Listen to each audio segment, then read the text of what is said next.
നോമ്പുകാരായിരിക്കെയാണ് അസ്മാഉൽ ഹുസ്നയുടെ റിയാള പൂർത്തിയാക്കി വീട്ടാനുള്ള ഏറ്റവും അനുയോജ്യമായ സമയം. അസ്മാഉൽ ഹുസ്നയുടെ റിയാള എന്താണ്? എങ്ങനെയാണ് റിയാള പൂർത്തിയാക്കി വീട്ടേണ്ടത്? റിയാള പൂർത്തിയാക്കി വീട്ടിയാലുള്ള നേട്ടങ്ങൾ എന്താണ്? ഇതൊക്കെ മുമ്പ് ഒരുപാട് തവണ നമ്മൾ വിശദീകരിച്ചതാണ്.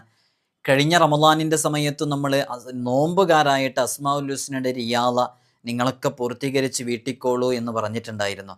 അസ്മാഉൽ ഹുസ്ന കൊണ്ട് മാത്രം അവരവരുടെ ജീവിതത്തിൽ അനുഭവിക്കുന്ന വലിയ പ്രതിസന്ധികളെ തരണം ചെയ്യുന്ന എത്രയോ ആളുകളെ നമുക്കറിയാം. അവർക്ക് അസ്മാഉൽ ഹുസ്നയിലെ ഓരോ ഇസ്മുകളും മാത്രം അവർക്ക് പരിഹാരമാണ്. അസ്മാഉൽ ഹുസ്നയുടെ റിയാള ഏതൊരു സാധാരണക്കാരനും എങ്ങനെ എത്രയും പെട്ടെന്ന് ലളിതമായിട്ട് പൂർത്തിയാക്കി വീട്ടുകയും അതുമായി ബന്ധപ്പെട്ട് എങ്ങനെ നമ്മുടെ പ്രശ്നങ്ങളിൽ ഇടപെടുകയും പരിഹരിക്കുകയും ചെയ്യാം എന്നുള്ളതാണ് ഇന്നത്തെ വീഡിയോയിൽ പറയുന്നത്. അസ്മാഉൽ ഹുസ്നയുടെ റിയാള ഇങ്ങനെ പൂർത്തിയാക്കി വീട്ടിക്കഴിഞ്ഞാലുള്ള നേട്ടങ്ങളിൽ പെട്ട ഒന്നാണ് ഈ ഇസ്മിൻ്റെ ഹാദിമീങ്ങൾ ഉണ്ടാകും. അതിൻ്റെ ഹാദിമീങ്ങൾക്ക് മുവക്കൽ, മലക്ക്, റൂഹാനി എന്നൊക്കെ പറയും.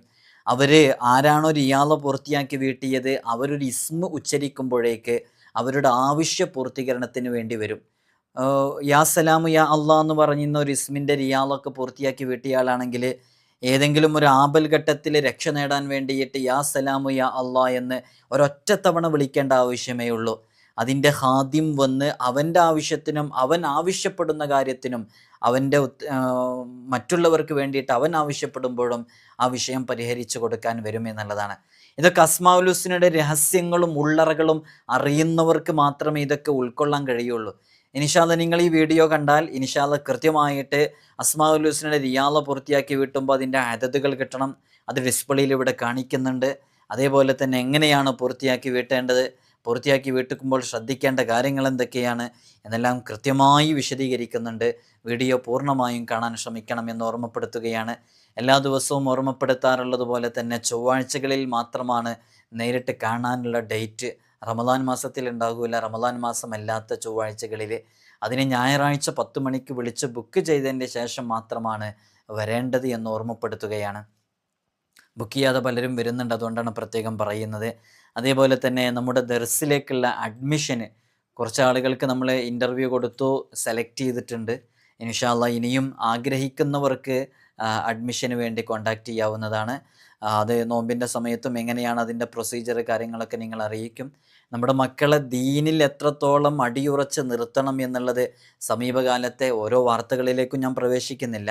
ആ വാർത്തകളൊക്കെ കാണുമ്പോൾ നമുക്കറിയാം എത്രത്തോളം മരവിച്ച ഹൃദയവുമായിട്ടാണ് നമ്മുടെ മക്കളൊക്കെ ജീവിച്ചുകൊണ്ടിരിക്കുന്നത് എന്നുള്ളതല്ലേ. ഓരോന്നും പറയേണ്ട ആവശ്യമില്ലല്ലോ, നമുക്കൊക്കെ അറിയാം. ഇപ്പോൾ ഈ അടുത്ത് കഴിഞ്ഞ ദിവസങ്ങളിലൊക്കെ നടന്നുകൊണ്ടിരിക്കുന്ന വാർത്തകളും ന്യൂസുകളൊക്കെ നമ്മൾ കണ്ടവരാണ്, കേട്ടവരാണ്. നമ്മുടെ മനസ്സ് തകർന്നതാണ്. നമ്മുടെ മക്കളെ ദീനി ചിട്ടയിൽ വളർത്താൻ നല്ലൊരു സംവിധാനമാണ് ഈ വിനീതൻ തന്നെ നേരിട്ട് നടത്തുന്ന ദർസുമാണ്. നിങ്ങൾക്ക് ധൈര്യത്തോടു കൂടെ ഏൽപ്പിക്കാവുന്നതാണ്. അതേപോലെ തന്നെ നമ്മുടെ നോമ്പ് തുറയിലേക്ക് നിരവധി ആളുകൾ സ്വതക്ക അയച്ചിട്ടുണ്ട്. കഴിയുന്നവരൊക്കെ ഒരു 10 പേർക്കോ 20 പേർക്കോ 50 പേർക്കോ ഒക്കെ നോമ്പ് തുറയിലേക്ക് ഏറ്റെടുത്താൽ ഇൻഷാ അല്ലാഹ് അത് നമുക്ക് വലിയ ഉപകാരമാകും. പ്രത്യേക ദുആയിലൊക്കെ ഉൾപ്പെടുത്തും ഇൻഷാ അല്ലാഹ്. അള്ളാഹു നമുക്ക് തൗഫീഖ് നൽകി അനുഗ്രഹിക്കുമാറാകട്ടെ. നമ്മൾ അസ്മാഉൽ ഹുസ്നയെ കുറിച്ചാണ് ചർച്ച ചെയ്യുന്നത്. അസ്മാഉൽ ഹുസ്നയുടെ റിയാള പൂർത്തിയാക്കി വീട്ടുക എന്നുള്ളത്. അപ്പോൾ അതിൻ്റെ അദദ് ആദ്യമായിട്ട് നമുക്ക് കിട്ടണം. റിയാള പൂർത്തിയാക്കി വീട്ടാൻ അസ്മാഉൽ ഹുസ്നയുടെ അദദ് എത്രയാണെന്ന് മനസ്സിലാക്കണം. ഓരോ ഇസ്മിൻ്റെയും അദദ് മനസ്സിലാക്കിയിട്ടാണ് അതിൻ്റെ റിയാള പൂർത്തിയാക്കി വീട്ടുക. അപ്പോൾ റിയാള പൂർത്തിയാക്കി വീട്ടാൻ അദദുകൾ വേണം. അപ്പോൾ റിയാള എന്ന് പറഞ്ഞാൽ എന്താണെന്ന് ചോദിച്ചാൽ അസ്മാഉൽ ഹുസ്ന ഇത് സാധാരണക്കാർക്ക് മനസ്സിലാക്കാൻ വേണ്ടിയിട്ടാണ് പറയുന്നത്. ആലിമീങ്ങളോടുള്ള സംസാരത്തിൻ്റെ, പണ്ഡിതന്മാരോടുള്ള സംസാരത്തിൻ്റെ ഒരു ശൈലിയോ അല്ലെങ്കിൽ അതിൻ്റെ ഒരു രൂപമൊന്നും ഇങ്ങനെയല്ല. അതിന് ചില ടെക്നിക്കൽ ടേംസ് ഒക്കെ ഉണ്ട് പറയാൻ. ഇസ്തിലാഹിയായ പദങ്ങളൊക്കെ ഉപയോഗിച്ചാണ് അവരോട് പറയുമ്പോൾ പറയുക. ഇത് നമ്മുടെ വീഡിയോ കൂടുതലും കാണുന്നത് സാധാരണക്കാരായ ആളുകളായതുകൊണ്ട് അവർക്ക് ഉൾക്കൊള്ളാൻ പറ്റുന്ന രൂപത്തിൽ റിയാള എന്ന് പറഞ്ഞാൽ പോലും എന്താണെന്ന് അറിയാത്തവരോടാണ് ഇത് പറയുന്നതെന്ന് മനസ്സിലാക്കുക. നമ്മൾ അസ്മാഉൽ ഹുസ്നയുമായി ബന്ധപ്പെടുമ്പോൾ അത് കൂടുതൽ എഫക്റ്റ് ലഭിക്കാൻ ആ അസ്മാഉൽ ഹുസ്നയുമായി ബന്ധപ്പെട്ട കടപ്പാട് പൂർത്തിയാക്കി വിട്ടുക എന്ന് സാധാരണക്കാർക്ക് മനസ്സിലാക്കാൻ പറ്റുന്ന രൂപത്തിൽ ലളിതമായി പറഞ്ഞതാണ് അങ്ങനെ ഒരു നിർവചനം. അപ്പോൾ നമ്മൾ യാ സലാമു യാ അള്ളാഹ് എന്ന് തുടക്കത്തിൽ പറഞ്ഞതുപോലെ ആ ഇസ്മ കൊണ്ട് നമുക്ക് ഉപകാരം ലഭിക്കണമെങ്കിൽ, ഉപകാരം എപ്പോഴും ലഭിക്കും, പക്ഷെ രണ്ടാളുകളെ നമ്മൾ നിർത്തുക. ഒരാൾ യാ സലാമു യാ അള്ളാന്ന് റിയാള പൂർത്തിയാക്കി വീട്ടാത്ത ആൾ ഒരു 100 തവണ ചൊല്ലുന്നു.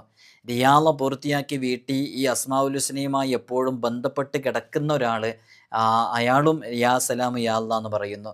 പക്ഷെ റിയാള പൂർത്തിയാക്കി വീട്ടിയ ആൾ, ബന്ധപ്പെട്ട് കിടക്കുന്നയാൾ, അയാൾ പറയുമ്പോഴേക്ക് ഈ ഇസ്മ കൊണ്ട് ഏൽപ്പിക്കപ്പെട്ട ഖാദിമ് വന്ന് അയാളുടെ ആവശ്യങ്ങൾ പൂർത്തീകരിച്ച് കൊടുക്കുന്നു. നേരെ മറിച്ച് മറ്റാളുടെ ആവശ്യങ്ങളും പൂർത്തീകരിച്ച് കിട്ടും, പക്ഷേ അത് ഇത്ര സ്പീഡാകൂല എന്നുള്ളതാണ്. ഞാനതിൻ്റെ ഉദാഹരണം പറഞ്ഞിരുന്നു. നമ്മൾ ഇവിടെ നിന്ന് ഒരാൾ ട്രെയിനിന് കോഴിക്കോടേക്ക് പോകുന്നു, മറ്റൊരാൾ ബസ്സിന് കോഴിക്കോടേക്ക് പോകുന്നു, അല്ലെങ്കിൽ ഓട്ടോറിക്ഷയ്ക്ക് കോഴിക്കോടേക്ക് പോകുന്നു. അപ്പോൾ രണ്ടാളും ലക്ഷ്യസ്ഥാനത്ത് എത്തും എന്നുള്ളത് തീർച്ചയാണ്. പക്ഷെ ആദ്യം എത്തൽ ട്രെയിനിന് പോയ ആളുകളായിരിക്കും ഒരുമിച്ച് പുറപ്പെട്ടതാണെങ്കിൽ. കാരണം എന്തേ? അത് അത്രയും ഫാസ്റ്റിലാണ്. റിയാള് പൂർത്തിയാക്കി വീട്ടിയവരുമായി ബന്ധപ്പെട്ട് നിങ്ങൾക്ക് മനസ്സിലാക്കാൻ വേണ്ടി ലളിതമായൊരു ഉദാഹരണം പറഞ്ഞതാണ്. അവർക്ക് വളരെ പെട്ടെന്ന് അതിൻ്റെ ഒരു എഫക്റ്റ് കിട്ടും എന്നുള്ളതാണ്. അല്ലാഹു സുബ്ഹാനഹു വ തആല നമുക്ക് തൗഫീഖ് നൽകട്ടെ. അപ്പോൾ റിയാള് പൂർത്തിയാക്കി വീട്ടാൻ ഏറ്റവും നല്ലത് നോമ്പുകാരായിട്ട് പൂർത്തിയാക്കി വീട്ടലാണ്. നമുക്കൊക്കെ നമ്മുടെ പൂർവികരിൽ നിന്ന് റിയാള് പൂർത്തിയാക്കി വീട്ടാൻ വേണ്ടിയിട്ട് നമ്മുടെ ഷെയ്ഖുമാരിൽ നിന്നൊക്കെ ഇജാസത്ത് ലഭിച്ചിട്ടുള്ളത് നോമ്പുകാരായിട്ട് റിയാള് പൂർത്തിയാക്കി വീട്ടുക എന്നുള്ളതാണ്. അപ്പോൾ ആ രൂപത്തിൽ തന്നെ റിയാള് പൂർത്തിയാക്കി വീട്ടിയാൽ അത് കൂടുതൽ ഫലം ചെയ്യും എന്നുള്ളത് ഓർമ്മപ്പെടുത്തുകയാണ്. പിന്നെ റിയാള എന്ന് പറയുന്നത് ഒരു ലളിതമായ കാര്യമായിട്ട് ആരും മനസ്സിലാക്കരുത്. റിയാള എന്ന് പറഞ്ഞിട്ടുണ്ടെങ്കിൽ അത് കഠിനമായൊരു സപര്യയാണ്. എന്ന് വെച്ചാൽ മനുഷ്യവാസമില്ലാത്ത, മനുഷ്യരുമായി ബന്ധപ്പെടാൻ കഴിയാത്ത ഒറ്റപ്പെട്ട സ്ഥലങ്ങളിലോ വിജനപ്രദേശങ്ങളിലോ മലമുകളിലോ കാടുകളിലോ ഒക്കെ വർഷങ്ങളോളം മാസങ്ങളോളം പോയി നമ്മുടെ പൂർവികർ അള്ളാ എന്ന ചിന്തയിൽ അസ്മാഉൽ ഹുസ്നയുമായി ബന്ധപ്പെട്ട് മാത്രം വർഷങ്ങളോളം മാസങ്ങളോളം മനുഷ്യരുമായൊന്നും ബന്ധമില്ലാതെ ഇങ്ങനെ അള്ളാ എന്ന ചിന്തയിൽ മാത്രം ഇരുന്ന് അവർ കഠിനമായ സബര്യയിലൂടെ നേടിയെടുത്തതാണ് അസ്മാഉൽ ഹുസ്നയുടെ വലിയ വലിയ റിയാളകൾ. അത്തരം റിയാളകളൊന്നും സാധുക്കളായ നമ്മെപ്പോലെയുള്ള ആഖിറുസമാനിലെ അവസാന കാലഘട്ടത്തിൽ നമുക്കൊന്നും ചെയ്തു തീർക്കാൻ സാധിക്കുകയില്ല. അതുകൊണ്ട് ഏതു സാധാരണക്കാർക്കും വളരെ ലളിതമായി പൂർത്തിയാക്കി വീട്ടാൻ പറ്റുന്ന ചില റിയാളകളാണ് നമ്മൾ പറയുന്നത്. അത് അവരുടെ ഈമാനും തഖ്വയും അവരുടെ ഭയഭക്തിയൊക്കെ അത്രയും കൂടുതലുണ്ടായതുകൊണ്ട്, അവരുടെ മനഃശക്തി, അവരുടെ ഭയഭക്തി അത്രയും കൂടുതലായതുകൊണ്ട് അവർക്കതിനൊക്കെ കഴിഞ്ഞു. നമുക്കൊന്നും അങ്ങനെയുള്ള കഴിവുകളൊന്നും ഇല്ലാത്തതുകൊണ്ട് സാധാരണക്കാർക്ക് പൂർത്തിയാക്കി വീട്ടാൻ പറ്റുന്ന ഏറ്റവും ലളിതമായ റിയാളയുടെ രൂപമാണ് നമ്മളിവിടെ പറയുന്നത്. ഇതിനെ അസ്മാഉൽ ഹുസ്നയുടെ ഉരുക്കഴിക്കുക എന്നാണ് പറയുക. അപ്പോൾ ഇതിൻ്റെ നേട്ടങ്ങൾ എന്താണെന്ന് പറഞ്ഞു. എന്താ നേട്ടം? വളരെ പെട്ടെന്ന് നമുക്ക് ഇതിൻ്റെ ഫലം ലഭിക്കും. ഇതുകൊണ്ട് ഏൽപ്പിക്കപ്പെട്ട മലക്ക്, മുഅക്കൽ, റൂഹാനി എന്നൊക്കെ പറയുന്ന ഇതിൻ്റെ ഖാദിമ് ഏതാവശ്യത്തിന് വേണ്ടിയാണോ നമ്മളൊരു ഇസ്മ ഉച്ചരിച്ചിട്ടുള്ളത്, അസ്മാഉൽ ഹുസ്ന ചൊല്ലിയിട്ടുള്ളത്, ആ ആവശ്യം പൂർത്തീകരിക്കപ്പെടുന്നതിന് വേണ്ടി ഖിദ്മത്ത് ചെയ്യും എന്നുള്ളതാണ് ഇതുകൊണ്ടുള്ള നേട്ടം. അപ്പോൾ പൂർത്തിയാക്കി വീട്ടാത്ത ആൾക്ക് ഫലം ലഭിക്കില്ലേ എന്ന ചോദ്യത്തിൻ്റെ മറുപടി, അതേ, അവർക്കും ഫലം ലഭിക്കും. ഞാൻ നേരത്തെ കോഴിക്കോട്ടേക്ക് ട്രെയിനിന് പോകുന്നയാളെ സംബന്ധിച്ചും ഓട്ടോക്ക് പോകുന്ന ആളെക്കുറിച്ചും പറഞ്ഞതുപോലെയാണ് അതിൻ്റെ വ്യത്യാസം കിടക്കുന്നത്. രണ്ടാളും ലക്ഷ്യത്തിലെത്തും, പക്ഷേ ചില ആളുകൾക്ക് അതിൻ്റെ സ്പീഡ് കുറവായിരിക്കും, എഫക്റ്റ് കുറവായിരിക്കും. അതാണ് അതിൻ്റെ വ്യത്യാസം എന്നുള്ളത് മനസ്സിലായി. ഇനി അസ്മാഉൽ ഹുസ്നയുടെ റിയാള ഏറ്റവും ലളിതമായ രൂപത്തിൽ എങ്ങനെ പൂർത്തീകരിച്ച് വീട്ടാം എന്നുള്ളതാണ് നമ്മളിവിടെ പറയുന്നത്. എങ്ങനെ പൂർത്തീകരിച്ച് വീട്ടാം എന്നുള്ളത്, അസ്മാഉൽ ഹുസ്നയിലെ ഓരോ ഇസ്മിൻ്റെയും അദദ് കണ്ടെത്തുക എന്നുള്ളതാണ് അതിൻ്റെ ആദ്യ പടി. അപ്പോൾ നിങ്ങൾ ഇവിടെ ഞാൻ കൃത്യമായിട്ട് ഡിസ്പ്ലേയിൽ നിങ്ങൾക്ക് കാണുന്ന രൂപത്തിൽ എഴുതി കാണിക്കും. നിങ്ങളതിൻ്റെ അദദ് എഴുതിയെടുത്തിട്ട് അത് ചൊല്ലുക. എങ്ങനെ ചൊല്ലേണ്ട രൂപം? അപ്പോൾ അതിൻ്റെ ഫസ്റ്റ് സ്റ്റെപ്പ് എന്ന് പറയുന്നത് അസ്മാഉൽ ഹുസ്നയുടെ അദദുകളെ എണ്ണിയെടുക്കുക എന്നുള്ളതാണ്. അപ്പോൾ അതിന് ഓരോ ഇസ്മിൻ്റെ, ഇപ്പോൾ അള്ളാ എന്ന് പറയുന്ന ഇസ്മിൻ്റെ അദദ് കണ്ടെത്തണം, അർ-റഹ്മാൻ എന്ന് പറയുന്ന ഇസ്മിൻ്റെ അദദ് കണ്ടെത്തണം, അർ-റഹീം എന്ന് പറയുന്ന ഇസ്മിൻ്റെ അദദ് കണ്ടെത്തണം. അപ്പം അങ്ങനെ ഓരോ ഇസ്മിൻ്റെയും അദദ് കണ്ടെത്തിയിട്ട് ആ അദദ് അനുസരിച്ച് ആ ഇസ്മ് ചൊല്ലണം.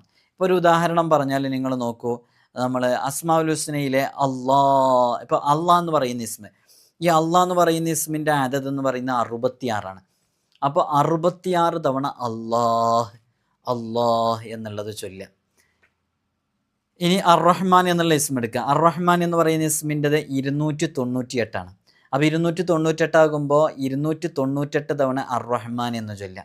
ഇങ്ങനെ അസ്മാഉൽ ഹുസ്നയിലെ 99 ഇസ്മുകളും എടുത്ത് അതിൻ്റെ അതനുസരിച്ച് ചൊല്ലി പൂർത്തീകരിക്കുക എന്നുള്ളതാണ് അസ്മാഉൽ ഹുസ്നയുടെ ഏറ്റവും ലളിതമായ റിയാള എന്ന് പറയുന്നത്.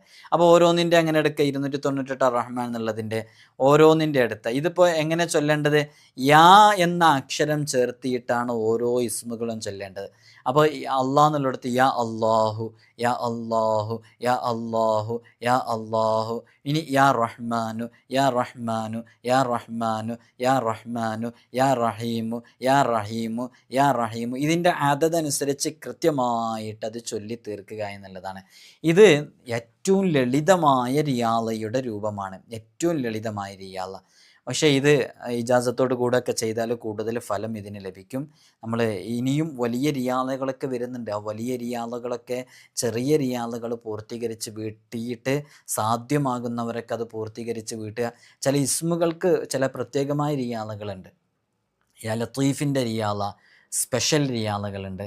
അങ്ങനെ ഓരോ ഇസ്മുകളുടെയും റിയാളകൾ പൂർത്തിയാക്കി വീട്ടുക. അപ്പോൾ ഇതിൻ്റെ ആദ്യ ഘട്ടം എന്ന നിലയ്ക്ക് നമുക്ക് ഫസ്റ്റ് ഇതിൽ മനസ്സിലാകേണ്ടത് ഇതിൻ്റെ ഒരു അതതാണ് നമുക്ക് കിട്ടേണ്ടത്. ആ അതത് ഞാനിവിടെ ഡിസ്പ്ലേയിൽ കാണിക്കുന്നുണ്ട്, നിങ്ങൾക്ക് മനസ്സിലാകും എന്ന് വിചാരിക്കുന്നു ഇൻഷാ അല്ലാഹ്. ആ അതനുസരിച്ചാണ് ഈ ഇസ്മുകൾ നമ്മൾ ചൊല്ലി തീർക്കേണ്ടത്. ഇപ്പോൾ നോക്കൂ, ഡിസ്പ്ലേയിൽ ഇപ്പോൾ കാണിക്കുന്നുണ്ട്. അള്ളാഹ് എന്ന് പറയുന്ന ഇസ്മിൻ്റെ അതത് എന്ന് പറയുന്നത് 66ആണ്. ഇതിനി ആർക്കെങ്കിലും വായിക്കാൻ ക്ലിയറായി കാണുന്നില്ല എന്നുണ്ടെങ്കിൽ മക്കളോട് പറഞ്ഞിട്ട് ഇത് ക്ലാരിറ്റി ഉള്ള രൂപത്തിൽ കാണാനുള്ളൊരു ഓപ്ഷൻ ഉണ്ട്. ഇതിൻ്റെ സെറ്റിങ്സിൽ പോയിട്ടുണ്ടെങ്കിൽ ക്വാളിറ്റി എന്ന് പറയുന്ന സ്ഥലത്ത് പോയിട്ട് നിങ്ങൾക്ക് അതിൻ്റെ ക്വാളിറ്റി കൂട്ടിയിട്ട് കണ്ടാൽ ഈ എഴുതിയതൊക്കെ വായിക്കാൻ സാധിക്കും. ഇവിടെ നിന്ന് അപ്ലോഡ് ചെയ്യുന്ന അതേ ക്ലാരിറ്റിയിൽ വായിക്കാൻ സാധിക്കും. ഇനി ഇത് ഈ ഒരു ഇമേജ്, ഈ കാണുന്ന ഡിസ്പ്ലേയിൽ കാണുന്ന ഈ അതതിൻ്റെ ഒരു ഫോട്ടോ നിങ്ങൾക്ക് കിട്ടണമെന്നുണ്ടെങ്കിൽ ഇതിൻ്റെ താഴെ ഇൻസ്റ്റഗ്രാമിൻ്റെ ID കൊടുത്തിട്ടുണ്ട്. അതിൽ ബ്രോഡ്കാസ്റ്റ് ലിസ്റ്റ് ഉണ്ടാവും. ആ ബ്രോഡ്കാസ്റ്റ് ലിസ്റ്റിൽ ഇൻഷാ അല്ലാഹ് നമ്മളിത് ഇടുന്നുണ്ട്. അപ്പോൾ നിങ്ങൾക്ക് അവിടുന്ന് ക്ലാരിറ്റിയിൽ സേവ് ചെയ്യാൻ പറ്റും. അപ്പോൾ നോക്കൂ, അള്ളാഹ് എന്ന് പറയുന്ന ഇസ്മിൻ്റെ അതത് 66ആണ്. അർ-റഹ്മാൻ എന്ന് പറയുന്ന ഇസ്മിൻ്റെ അതത് 298ആണ്. അർ-റഹീം എന്ന് പറയുന്ന ഇസ്മിൻ്റെ അതത് 258. നമ്മളിത് പറയുന്നും കൂടിയുണ്ട്. അപ്പോൾ നിങ്ങൾക്ക് കൃത്യമായിട്ട് ഇത് വായിക്കാൻ പറ്റും, ഇത് എഴുതിയെടുക്കാൻ പറ്റും. അർ-റഹീം എന്ന് പറയുന്നത് 258, അൽ മലിക് 90, അൽ ഖുദ്ദൂസ് 170, അസ്സലാം 131, അൽ മുഅ്മിൻ 136, അൽ മുഹൈമിൻ 145, അൽ അസീസ് 94, അൽ ജബ്ബാർ 206, അൽ മുത്തക്കബ്ബിർ 662, അൽ ഖാലിഖ് 731, അൽ ബാരി 213, അൽ മുസവ്വിർ 336, അൽ ഗഫാർ 1281, അൽ ഖഹാർ 306, അൽ വഹാബ് 14, അർ റസാഖ് 308, അൽ ഫത്താഹ് 489, അൽ അലീം 150, അൽ ഖാബിദ് 903, അൽ ബാസിത്ത് 72, അൽ ഖാഫിളു 1481, അർ റാഫിഉ 351, അൽ മുഇസ് 117, അൽ മുദില്ല് 770, അസ്സമീഅ് 180, അൽ ബസീർ 302, അൽ ഹക്കം 68, അൽ ആദിൽ 104,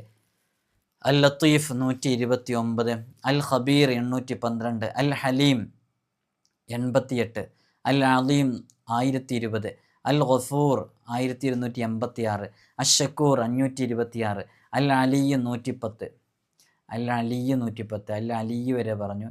ഇനി അൽ കബീറിൻ്റെതാണ് പറയാനുള്ളത്.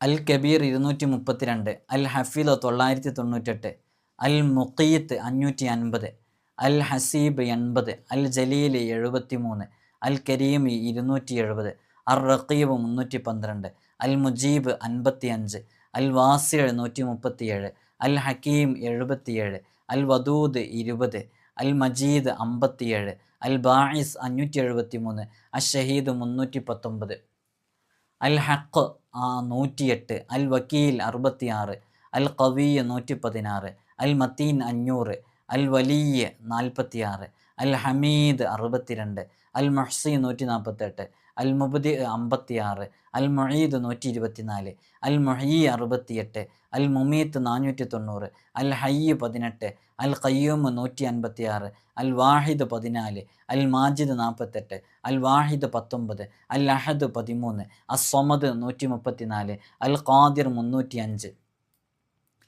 അൽ മുഖദ്ദിർ 744, അൽ മുഖദ്ദിം 184, അൽ മുഅഖിർ 841, അൽ അവൽ 37, അൽ ആഖിർ 801, അൽ ലാഹിർ 1106, അൽ ബാത്തിൻ 62, അൽ വാലി 47, അൽ മുതആലി 551, അൽ ബർറ 202, അൽ തവ്വാബ് 409, അൽ മുന്തഖിം 630. അൽ മുന്തഖിം വരെ പറഞ്ഞു. ഇനി മുന്തഖിം കഴിഞ്ഞിട്ട് നമുക്ക് അൽ അഫുവാണ് പറയാനുള്ളത്. അൽ അഫുവ് 156, അർ റഊഫ് 292, മാലിക്കുൽ മുൽക്ക് 212, ദുൽ ജലാലി വൽ ഇക്റാം 1100, അൽ മുഖ്സിത്ത് 209, അൽ ജാമിഅ 114, അൽ ഗനിയ് 1060, അൽ മുഗ്നി 1100, അൽ മാനിഅ 161, അൽ ളാർ 1001, അൻ നാഫിഉ 201, അൻ നൂർ 256, അൽ ഹാദി 20, അൽ ബദീഇ 86, അൽ ബാഖി 113, അൽ വാരിസ് 707, അർ റഷീദ് 514, അസ് സബൂർ 298. അതിന് താഴെ കാണുന്നത് നമ്മൾ ഇതൊക്കെ കണ്ടെത്തിയത് ഈ ഒരു കണക്കനുസരിച്ചിട്ടാണ്. അലിഫ് 1, ബാ 2, ജീം 3, ദാല് 4, പിന്നെ ഹ 5, വാവ് 6, സ 7, ഹ അത് 8, ത 9, യാ 10, കഫ് ലാം മീം നൂൻ ഇതൊക്കെ 20, 30, 40 ഇങ്ങനെ അതതുകളാണ് വരുന്നത്. ഇതനുസരിച്ചിട്ടാണ് നമ്മൾ എന്ത് ചെയ്യാറുള്ളത്, ഓരോ ഇസ്മുകളുടെയും അതതുകൾ കണ്ടെത്താറുള്ളത്. അത് വേണ്ടവർക്ക് അത് എഴുതി വെക്കാം. നമ്മുടെ സ്വന്തം പേരിൻ്റെ ഇസ്മുകളും അതതുകളൊക്കെ കണ്ടെത്താനൊക്കെ ഉപകാരപ്പെടും അത് എഴുതി വെച്ചാൽ. അള്ളാഹു സുബ്ഹാനഹു വ തആല നമ്മുടെ എല്ലാ വിഷയങ്ങളിലും അസ്മാഉൽ ഹുസ്ന കൊണ്ട് പരിഹരിക്കപ്പെടാൻ പറ്റുന്ന രൂപത്തിൽ എല്ലാ വിഷയങ്ങളും അള്ളാഹു പരിഹരിച്ചു തരട്ടെ എന്ന് ആത്മാർത്ഥമായി ഇത്തരുണത്തിൽ ദുആ ചെയ്യുകയാണ്. ഇൻഷാ അല്ലാഹ് നിങ്ങളൊക്കെ റിയാള പൂർത്തിയാക്കി വീട്ടുമ്പോൾ നോമ്പുകാരായിട്ട് റിയാള പൂർത്തിയാക്കി വീട്ടാൻ വേണ്ടിയിട്ടാണ് നമ്മൾ ഈ സമയത്ത് തന്നെ പ്രത്യേകമായിട്ടത് പറയുന്നത്. അസ്മാഉൽ ഹുസ്ന എന്ന് പറഞ്ഞാൽ അത് അത്ഭുതങ്ങളുടെ കലവറയാണ്. അപ്പോൾ ഇതിങ്ങനെ നമ്മളൊരു 99 ഇസ്മുകളും 100 ഇസ്മുകളും നമ്മളിങ്ങനെ ഓരോ അതതനുസരിച്ച് ചൊല്ലി തീർത്താൽ അസ്മാഉൽ ഹുസ്നയുടെ റിയാള പൂർത്തിയാക്കി വീട്ടി. പിന്നെ അത് കൊണ്ടു നടക്കലാണ്. അതെങ്ങനെ കൊണ്ടു നടക്കൽ? എല്ലാ ദിവസവും പറ്റുമെങ്കിൽ പ്രഭാതത്തിലും പ്രദോഷത്തിലും ഒരു തവണ അസ്മാഉൽ ഹുസ്ന ചൊല്ലുക. എന്നാൽ ആ ഒരു മദത് നമുക്കിങ്ങനെ ലഭിച്ചുകൊണ്ടിരിക്കും. അസ്മാഉൽ ഹുസ്നയുമായി ബന്ധപ്പെട്ട എല്ലാ ആനുകൂല്യങ്ങളും നമുക്ക് ലഭിച്ചുകൊണ്ടിരിക്കും. ഇനി രാവിലെയും വൈകുന്നേരവും ചൊല്ലാൻ പറ്റുന്നില്ല എന്ന് സങ്കല്പിക്കുക. എന്നാൽ ഏതെങ്കിലും ഒരു സമയത്ത് ചൊല്ലുക. രാവിലെ ആയിരിക്കൽ കൂടുതൽ നല്ലതാണ്, അല്ലെങ്കിൽ വൈകുന്നേരം ചൊല്ലുക. ദിവസത്തിൽ ഒരിക്കലെങ്കിലും അത് ചൊല്ലുക എന്നുള്ളതാണ്. ഈ അസ്മാഉൽ ഹുസ്ന റിയാള പൂർത്തിയാക്കി വീട്ടുമ്പോൾ നമ്മൾ ചെയ്യേണ്ട പ്രധാനപ്പെട്ട വിഷയം ഇതൊക്കെ ഒരു തവണ നമ്മൾ ഈ പറയുന്ന രൂപത്തിൽ ഇതിൻ്റെ അതതനുസരിച്ച് ചൊല്ലി പൂർത്തീകരിച്ച് കഴിഞ്ഞാൽ പിന്നെ എല്ലാ ദിവസവും ഓരോ ഇസ്മുകളും ഒരു തവണ ചൊല്ലിയാൽ മതി. അപ്പോൾ എല്ലാ ദിവസവും ഓരോ ഇസ്മുകളും ഒരു തവണ ചൊല്ലുകയാണെങ്കിൽ അവിടെ അസ്മാഉൽ ഹുസ്ന ഒരു തവണ ചൊല്ലിയാൽ എല്ലാ ഇസ്മും ഓരോ തവണ ഒരു ദിവസം ചൊല്ലലുണ്ടാവുമല്ലോ. അതുകൊണ്ടാണ് രാവിലെയും വൈകുന്നേരം അസ്മാഉൽ ഹുസ്നയുടെ ഓരോ ഇസ്മുകളും ചൊല്ലുക എന്നുള്ളത് പറഞ്ഞത്. നമ്മൾ നോക്കൂ, ഒരുപാട് രോഗികളുണ്ട്, മാരകമായ രോഗങ്ങളെ കൊണ്ട് പ്രയാസപ്പെടുന്നവർ. ഈ രോഗങ്ങളെ കൊണ്ട് പ്രയാസപ്പെടുന്നവരൊക്കെ കണ്ട ഹോസ്പിറ്റലുകളിലൊക്കെ കയറിയിട്ട് മാറാത്ത എത്രയോ രോഗങ്ങൾ ആത്മീയമായിട്ടുള്ള പരിഹാരങ്ങളെ കൊണ്ട് മാറിയ എത്ര അനുഭവങ്ങൾ പറയാനുണ്ടെന്നറിയോ. അതിൻ്റെ പിന്നിൽ വേറെ ചില കാരണങ്ങളൊക്കെ ഉണ്ടായേക്കാം. അത് മാത്രമാണെന്നല്ല, ഹോസ്പിറ്റലുകളെ നിഷേധിക്കുകയോ ഇല്ല. പല ആവശ്യങ്ങൾക്കോ എല്ലാവരും പോകുന്നവരാണ്. പക്ഷെ എല്ലാം അവിടെ കൊണ്ട് മാറിക്കൊള്ളണം എന്നില്ല. ചിലതിന് നമ്മൾ ആത്മീയമായ പരിഹാരവും കണ്ടെത്തേണ്ടിയിരിക്കുന്നു. ചില ഹോസ്പിറ്റലുകളിലൊക്കെ പോയി നമ്മൾ ചെക്ക് ചെയ്തിട്ടുണ്ടെന്നുണ്ടെങ്കിൽ ഡോക്ടേഴ്സ് ഒരു രോഗവുമില്ല, റിസൾട്ടിലൊരു പ്രശ്നമില്ല എന്നൊക്കെ പറയുന്നു. പക്ഷെ നമുക്ക് എന്തൊക്കെയോ പ്രശ്നങ്ങളുണ്ട്. എത്ര ആളുകൾക്ക് അങ്ങനത്തെ അനുഭവങ്ങളുണ്ടെന്നറിയോ? ഈ കേൾക്കുന്നവരിൽ തന്നെ അങ്ങനെയുള്ള ആളുകളുണ്ട്. അതിൻ്റെയൊക്കെ കാരണങ്ങൾ പല കാരണങ്ങളും ആയിരിക്കാം. അതൊക്കെ നല്ല നിപുണനായ ഒരു സ്പിരിച്വൽ ഹീലിംഗ് ചെയ്യുന്ന ഒരാളെ കണ്ടെത്തിയിട്ട് അവരോട് ചോദിക്കുമ്പോഴാണ് അതിൻ്റെ എല്ലാ രഹസ്യങ്ങളും മനസ്സിലാക്കാൻ വേണ്ടി സാധിക്കുക. ഇത് ഇന്നും ഇന്നലെ ഒന്നും തുടങ്ങിയല്ല. മഹാനരായ അബ്ദുല്ലാഹി ഇബ്നു അംർ റളിയല്ലാഹു അൻഹു അവിടുത്തെ പ്രായപൂർത്തിയായ കുട്ടികൾക്ക് ഒരു പ്രധാനപ്പെട്ട ദിക്റ് ചൊല്ലാൻ വേണ്ടി പഠിപ്പിച്ചു കൊടുക്കുകയും പ്രായപൂർത്തി തികയാത്ത കുട്ടികളാണെങ്കിൽ അവർക്കത് എഴുതി കൊടുക്കുകയും ചെയ്യാറുണ്ടായിരുന്നു. അബൂദാവൂദും തുർമുദിയും നസായിയും ഒക്കെ റിപ്പോർട്ട് ചെയ്ത ഹദീസിലുള്ളതാണ്. അപ്പോൾ നോക്കൂ, ആത്മീയമായിട്ട് ഒരുപാട് ദിക്റുകളെ കൊണ്ട് ദുആകളെ കൊണ്ട് നമ്മൾ പ്രധാനമായിട്ട് ഇത്തരം വിഷയങ്ങളിലൊക്കെ നമ്മൾ പരിഹാരം പറഞ്ഞു കൊടുക്കാറുള്ളത് പ്രധാനമായി അവലംബിക്കുന്നത് വിശുദ്ധ ഖുർആനാണ്. രണ്ടാമത്തത് ഹദീസിൽ നിങ്ങൾ ഈ പറയുന്ന വിഷയങ്ങളുമായി ബന്ധപ്പെട്ട തത്തുല്യമായി മുത്തുനബി സല്ലല്ലാഹു അലൈഹി വസല്ലം തങ്ങൾ സ്വഹാബാക്കൾക്ക് പറഞ്ഞു കൊടുത്ത പരിഹാരങ്ങളാണ്. അല്ലെങ്കിൽ നമ്മൾ അസ്മാഉൽ ഹുസ്നയിലെ ചില ഇസ്മുകളുമായി ബന്ധപ്പെട്ട കളങ്ങളോ അതുമായി ബന്ധപ്പെട്ട ചില അമലുകളാണ്. അല്ലെങ്കിൽ നമ്മൾ ജൽജലൂത്തിയ ബൈത്ത് മഹാന്മാർ പറഞ്ഞിട്ടുള്ള മുജറബാത്തിൻ്റെ അമലുകൾ ഒരുപാടുണ്ട്, മുജറബായ അമലുകൾ. അത്തരം അമലുകളാണ് നമ്മൾ പറയാറുള്ളത്. അപ്പോൾ അള്ളാഹുവിൻ്റെ അസ്മാഉൽ ഹുസ്ന കൊണ്ട് ബന്ധപ്പെടാത്ത ഒരു ചികിത്സാരിയും ആത്മീയ ചികിത്സാരിക്കും ഫലം ഉണ്ടാവില്ല എന്നുള്ളതാണ്. എല്ലാ ആത്മീയമായിട്ട് പരിഹാരങ്ങൾ പറഞ്ഞു കൊടുക്കുന്നവരും അസ്മാഉൽ ഹുസ്നയുമായിട്ടൊരു ബന്ധം ഉണ്ടാകും. ആ ബന്ധം ഉണ്ടായിരിക്കണം. അത് ഈ കേൾക്കുന്ന നിങ്ങൾക്കും ഓരോരുത്തർക്കും ആ ബന്ധം വേണം. ആ ബന്ധം പല രൂപത്തിലുണ്ട്. ചുരുങ്ങിയത് അത് കാണാതെ പഠിക്കുകയെങ്കിലും വേണം. അപ്പോൾ അസ്മാഉൽ ഹുസ്നയുടെ റിയാദ നിങ്ങളെല്ലാവരും പൂർത്തീകരിച്ച് വിട്ടുക. അസ്മാഉൽ ഹുസ്ന കൊണ്ട് മാത്രം, വേറെ ഒന്നും ഉണ്ടോ അമലൊന്നും പറഞ്ഞു കൊടുക്കാതെ അസ്മാഉൽ ഹുസ്ന കൊണ്ട് മാത്രം അമൽ പറഞ്ഞു കൊടുക്കുന്ന അമൽ ചെയ്യുന്ന എത്രയോ ആളുകളുണ്ട്. നല്ല ഫലവും ലഭിക്കും. അത്രമേൽ വിശ്വാസം ഉണ്ടായത് കൊണ്ടാണ് അതുകൊണ്ടൊക്കെ അത്തരം ഫലം ലഭിക്കുന്നത്. അപ്പോൾ നമ്മൾ ഈ ഇസ്മുമായി ബന്ധപ്പെടുമ്പോഴും ഇതിൻ്റെ റിയാദ പൂർത്തിയാക്കി വിട്ടുമ്പോഴൊക്കെ ഇതിൻ്റെ പ്രത്യേകമായിട്ടുള്ള ഹാദിമീങ്ങൾ, നമ്മളിതിങ്ങനെ ഉരുവിട്ടുകൊണ്ടിരിക്കുമ്പോൾ ആ ഹാദിമീങ്ങൾ നമ്മുടെ ആ വിഷയത്തിന് വേണ്ടി പരിഹാരം നിർദ്ദേശിക്കാനും അതിൽ നമുക്ക് പരിഹാരം പറഞ്ഞു തരാനൊക്കെ ഉണ്ടായിരിക്കും. അപ്പോൾ അസ്മാഉൽ ഹുസ്ന ധാരാളമായിട്ട് ഉരുക്കഴിക്കണം, അതിനെ റിയാദ പൂർത്തിയാക്കി വിട്ടണം. നിരന്തരമായി റിയാദകൾ ഇങ്ങനെ വീട്ടിക്കൊണ്ടിരിക്കുന്ന ആളുകളുടെ അടുക്കലേക്ക് അതിൻ്റെ ഹാദിമീങ്ങൾ, ഒരുപാട് ഹാദിമീങ്ങളുണ്ട്, അവരങ്ങ് പ്രത്യക്ഷപ്പെടും. അപ്പോൾ ഓരോ ഇസ്മുകളും ഉരുക്കഴിക്കുമ്പോൾ, ഇപ്പോൾ നമ്മൾ അള്ളാഹ് എന്നുള്ളത്, റഹ്മാൻ എന്നുള്ളത്, റഹീം എന്നുള്ളത്, എങ്ങനെ മലിക്ക്, ഖുദ്ദൂസ്, ഇങ്ങനെയുള്ളതൊക്കെ ഇങ്ങനെ നമ്മൾ ഉരുക്കഴിക്കുമ്പോൾ ഇതിൻ്റെ ഹാദിമീങ്ങൾ വരും. മുവക്കല്, മലക്ക്, റുഹാനി എന്നുള്ള പേരിലൊക്കെ നമ്മൾ പറയപ്പെടുന്ന ഈ ഹാദിമീങ്ങൾ വരും. വന്നിട്ട് നമ്മുടെ ആ വിഷയത്തിന് വേണ്ടിയിട്ട് പ്രത്യേകം പരിഹാരങ്ങൾ നിർദ്ദേശിക്കും എന്നുള്ളതാണ്. അതിൻ്റെ പരിഹാരം കണ്ടെത്തി തരും എന്നുള്ളതാണ്. നിങ്ങൾ നോക്കൂ, നമ്മൾ ഇതുവരെയായിട്ടും ഒരു ഹാദിമിൻ്റെ പേര് നമ്മൾ വെളിപ്പെടുത്തിയിട്ടില്ല. ഇതൊന്നും എല്ലാം ഇങ്ങനെ പബ്ലിക്കായി പറയാൻ പറ്റാത്തത് കൊണ്ടാണ്. ചില സൂചകങ്ങൾ മാത്രം നമ്മൾ ഇടയ്ക്ക് എവിടെയോ പറഞ്ഞിട്ടുണ്ട്. അള്ളാഹ് എന്നുള്ളതിൻ്റെ ആ ദിവ്യനാമത്തിൻ്റെ ഖാദിമ് കഹയാൽ എന്നുള്ളവരാണ്, റഹ്മാൻ എന്നുള്ളതിൻ്റെ ഖാദിമ് സെറിയാൽ എന്നുള്ളവരാണ്. ഇതൊക്കെ നമുക്ക് എങ്ങനെയെങ്കിലുമൊക്കെ ആയിട്ട് ഇങ്ങനെ ചൊല്ലാനുള്ളതൊന്നുമല്ല. ഇതൊക്കെ നമ്മൾ ചൊല്ലേണ്ടത് എങ്ങനെയാണ്? അത് നല്ലൊരു ഗുരുവര്യരുടെ, ഒരു ഷെയ്ഖിൻ്റെ ഭാഗത്ത് നിന്ന് ഒരു ഇതിനൊക്കെ വാങ്ങി, സമ്മതമൊക്കെ വാങ്ങി, ഇജാസത്തൊക്കെ വാങ്ങി ചെയ്താൽ നല്ല ഫലം ലഭിക്കും. നമ്മളിതിൻ്റെ തുടക്കത്തിൽ പറഞ്ഞല്ലോ, സലാം എന്ന് പറയുന്നത്, ഈ സലാം എന്ന് പറയുന്ന ആഫത്തുകളിൽ നിന്നൊക്കെ രക്ഷ കിട്ടാൻ വലിയ കാരണമാകുന്നൊരു ഇസ്മാണ്. അപ്പോൾ ഇത് ധാരാളമായിട്ട് ഇങ്ങനെ ഉരുക്കഴിച്ചുകൊണ്ടിരിക്കുകയാണെങ്കിൽ ഇതിൻ്റെ ഖാദിമ ദർദയായിൽ എന്നവരാണ്. അവർ പ്രത്യക്ഷപ്പെടുകയും ആ ഭയപ്പെട്ടുകൊണ്ടിരിക്കുന്ന ആഫത്തുകളിൽ നിന്ന് രക്ഷ നൽകുകയും ചെയ്യുമെന്നുള്ളതാണ്. ഈ നാമത്തിൻ്റെ റിയാദ പൂർത്തിയാക്കി വീട്ടിയവരാണെങ്കിൽ, പൊതുവെയുള്ള റിയാദ പൂർത്തിയാക്കി വീട്ടാനുണ്ട്, സ്പെഷ്യൽ റിയാദകൾ ഉണ്ടാവും ചില ഇസ്മുകൾക്ക്. ഇപ്പോൾ യാ ലത്തീഫിനൊക്കെ ഒരു സ്പെഷ്യൽ റിയാദയുണ്ട്. അങ്ങനെ സ്പെഷ്യൽ റിയാദയൊക്കെ പൂർത്തിയാക്കി വീട്ടിയാൽ നല്ല ഫലം ലഭിക്കും. നമ്മുടെ ഏത് പ്രശ്നങ്ങളും മല പോലെയുള്ള പ്രശ്നങ്ങൾ മഞ്ഞുരുകും പോലെ ഉരുകാൻ അത് കാരണമാകുമെന്നുള്ളതാണ്. അള്ളാഹു നമുക്ക് തൗഫീഖ് നൽകി അനുഗ്രഹിക്കുമാറാകട്ടെ. അപ്പോൾ ഇത്തരം ആത്മീയമായ പരിഹാരങ്ങളിലൂടെയാണ് ചിലപ്പോഴൊക്കെ പല വിഷയങ്ങളും പരിഹരിക്കപ്പെടുന്നത്. ആ പരിഹാരത്തിലേക്ക് ഉള്ള വഴി തുറന്നു കിട്ടാനാണ് നമ്മൾ നിങ്ങളോടൊക്കെ ആത്മാർത്ഥമായിട്ട് റിയാദ പൂർത്തിയാക്കി വീട്ടണമെന്ന് പറയുന്നത്. ഹോസ്പിറ്റലുകളൊക്കെ പലതും മെഡിസിൻസിനൊക്കെ, മെഡിക്കൽ ഷോപ്പുകളിലൊക്കെയുള്ള ഓരോ മെഡിസിൻ്റെയും വില എത്രയാണ്? കഴുത്തറുക്കുന്ന വിലയാണ്. പല കമ്പനികളും മത്സരമാണ് ആ വിഷയത്തിൽ. എന്നാൽ ഇതൊക്കെ ഭാവിയിൽ നമ്മുടെ കിഡ്നി പോലെയുള്ള ആന്തരികാവയവങ്ങൾക്ക് കേടുപാടുകൾ സംഭവിപ്പിക്കുകയും ചെയ്യും. വെറുതെ പറയല്ല.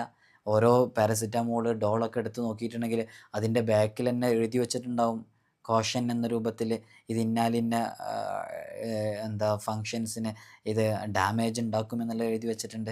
പക്ഷെ ചിലപ്പോൾ അത് കഴിക്കേണ്ടി വരും. ഓവർഡോസാണ് അത്തരം വിഷയത്തിലേക്ക് എത്തുക. അപ്പോൾ ഇത്തരം സന്ദർഭങ്ങളിലാണ് ആത്മീയമായ ചില പരിഹാരങ്ങളെക്കുറിച്ച് പലരും ചിന്തിച്ചു തുടങ്ങുന്നത്. നിഷേധിക്കുന്ന ആളുകൾ വരെ എവിടെ പോയിട്ടും പരിഹാരം കാണാതെ പലപ്പോഴും വരുന്നത് കാണുന്നുണ്ട്. കഴിഞ്ഞ ദിവസം ഇവിടെ ഒരാൾ വന്നു. അവർ സുന്നി ആശയത്തിൽപ്പെട്ടവരല്ലായിരുന്നു.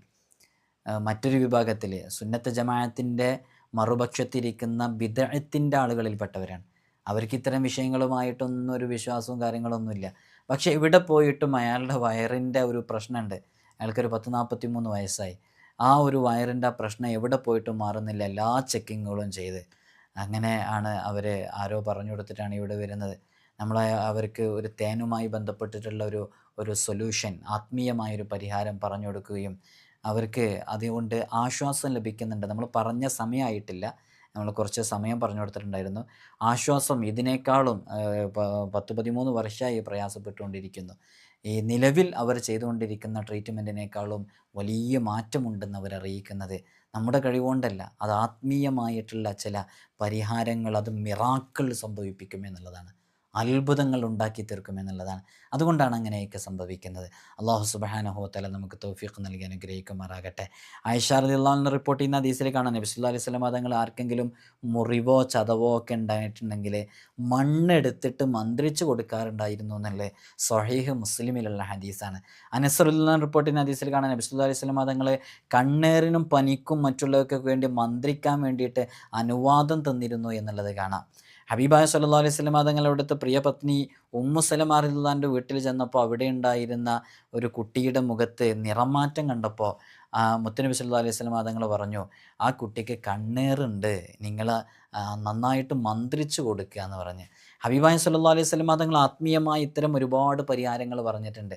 നമ്മുടെ മുമ്പിലൊക്കെ പലപ്പോഴും പല ആളുകളൊക്കെ വരുമ്പോൾ നമ്മൾ അവരോട് പലപ്പോഴും പറയാറുള്ളൊരു വിഷയമാണ്, നിങ്ങൾക്ക് അയിനുമായി ബന്ധപ്പെട്ടുള്ള ഒരു അത് അവരുടെ സ്ട്രക്ചർ കണ്ടാലും അവരുടെ വിഷയത്തിൻ്റെ അവർ 1-2 മിനിറ്റേ അവർക്ക് പറയാനുള്ള സമയം ഉണ്ടാവുള്ളൂ. ആ പറയുന്നതിൽ തന്നെ ഏകദേശം കാര്യങ്ങൾ നമുക്ക് മനസ്സിലാക്കിയെടുക്കാൻ സാധിക്കും. അപ്പോൾ അത്തരം സിംറ്റംസുകൾ അവരിൽ കാണുന്നു. അപ്പോൾ അവരോട് നമ്മൾ നിർദ്ദേശിച്ചു കൊടുക്കുന്ന ഇങ്ങനെയുള്ള നിർദ്ദേശങ്ങളാണ്. പല മാറ്റങ്ങളും അതിലൂടെ കണ്ടുവരുന്നു. ആത്മീയമായിട്ടുള്ള പരിഹാരങ്ങൾ അത് അള്ളാഹുവിലേക്ക് നമ്മൾ നേരിട്ട് പറഞ്ഞു കൊടുക്കുന്നതാണ്. അതുകൊണ്ട് തന്നെ അള്ളാഹുവിനോട് നേരിട്ട് നമ്മുടെ വിഷയങ്ങളെ പരിഹരിക്കാൻ വേണ്ടി ഇസ്മുകൾ എന്ന് പറഞ്ഞാൽ യാ അള്ളാഹ്, യാ റഹ്മാൻ, യാ മലിക്, യാ ഖുദ്ദൂസ് എന്ന് പറയുന്ന ഓരോ ഇസ്മുകളും അള്ളാഹിനങ്ങ് നേരിട്ട് മുനാജാത്ത് ചെയ്ത് വിളിക്കുക. അതുകൊണ്ട് തന്നെ വളരെ പെട്ടെന്ന് ഷിഫയാകാൻ കാരണമാകും. അള്ളാഹു നമ്മുടെ എല്ലാ രോഗങ്ങൾക്കും ഷിഫ നൽകട്ടെ. മുമ്പ് കാലങ്ങളിലൊന്നും കേൾവിയില്ലാത്ത അത്രമേൽ വലിയ വലിയ രോഗങ്ങളാണ് വന്നുകൊണ്ടിരിക്കുന്നത്. പല രോഗങ്ങളും സൂപ്പർ സ്പെഷ്യാലിറ്റി ഹോസ്പിറ്റലുകളിൽ, മൾട്ടി സൂപ്പർ സ്പെഷ്യാലിറ്റി ഹോസ്പിറ്റലുകളിൽ ഒക്കെ ചികിത്സിച്ച് മാറാത്ത എത്രയോ രോഗങ്ങളുണ്ട്. പക്ഷേ ഏത് രോഗത്തിനും ഷിഫയുണ്ട്. അത് അള്ളാഹു ആ ഷിഫ വെച്ചിട്ടുണ്ട്. അത് കൃത്യമായിട്ട് നമുക്ക് ലഭിക്കണം. അള്ളാഹു നമ്മുടെ രോഗങ്ങൾക്ക് ഷിഫ നൽകട്ടെ ഇൻഷാ അള്ളാഹ്. ഒരാവർത്തി കൂടി ഓർമ്മപ്പെടുത്തുകയാണ്, നേരിട്ട് കാണാൻ നോമ്പിൻ്റെ സമയങ്ങളിലില്ല, അല്ലാത്ത സമയങ്ങളിൽ ചൊവ്വാഴ്ചകളിലാണ്. അതേപോലെ തന്നെ നമ്മുടെ ദർസിൻ്റെ അഡ്മിഷന്, നമ്മുടെ മക്കളെയൊക്കെ നല്ലതുപോലെ വളർത്തുന്നതിൻ്റെ ഒരാവശ്യകത എല്ലാവർക്കും മനസ്സിലായിട്ടുണ്ടാകും. ദർസിലേക്കുള്ള അഡ്മിഷന് വേണ്ടി കോൺടാക്റ്റ് ചെയ്യേണ്ട ഈ നമ്പറിലാണ്. അള്ളാഹു സുബ്ഹാനഹു വ തആല നമുക്ക് സലാമത്ത് നൽകട്ടെ. എല്ലാവരും ദുആ ചെയ്യണമെന്ന് ഓർമ്മപ്പെടുത്തുകയാണ്. അസ്സലാമു അലൈക്കും വറഹ്മത്തുള്ളാഹി.